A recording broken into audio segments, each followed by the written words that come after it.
ఈరోజు చేనేత దినం, ప్రపంచ చేనేత దినం, వరల్డ్ హ్యాండ్లూమ్ డే. ఇది స్వదేశీ ఒక మూమెంట్కు, స్వదేశీ ఒక ఉద్యమానికి ఈరోజు మనం నాంది పలకాలి.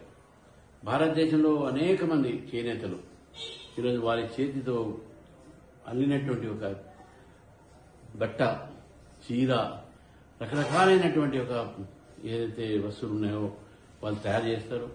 ముఖ్యంగా తెలంగాణలో నారాయణపేట్, కొత్తకోట, గద్వాల్, పోచంపల్లి, ఇటు సిరిసిల్ల, ఇటువంటి అనేక ప్రాంతాల్లో ఈరోజు హ్యాండ్లూమ్ అంటే చేనేతలు ఈరోజు వారి వారి యొక్క దుస్తులు తయారు చేసి ఈరోజు ప్రపంచానికి అందిస్తూ ఉన్నారు.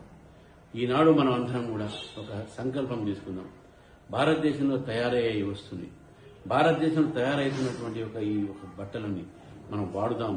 మన స్వదేశీని మనము ఈరోజు దాన్ని ఆ స్వదేశీ మార్గాన్ని మనం వెళుదాం. Vocal for local, local to global. ఈరోజు భారతదేశ చేనేతలు తయారు చేసినటువంటి ఒక ఏవైతే బట్టలు ఉన్నాయో ప్రపంచవ్యాప్తంగా ఈరోజు దానికి డిమాండ్ ఉన్నది.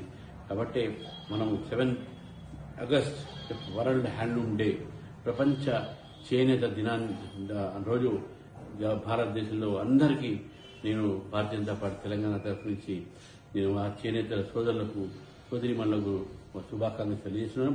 ముఖ్యంగా తెలంగాణలో కూడా చేనేతల సమస్యల మీద పోరాడుతుంటూ అదేవిధంగా వారి కష్టాలు రాకుండా సమాజం కూడా ఆదుకోవాల్సిన అవసరం ఉన్నది. చేనేత వస్త్రాలనే మనం కొందాము, వాడదాము అని చెప్పి ఈ సందర్భంగా మీ అందరినీ కోరుతాము. భారత్ మాత.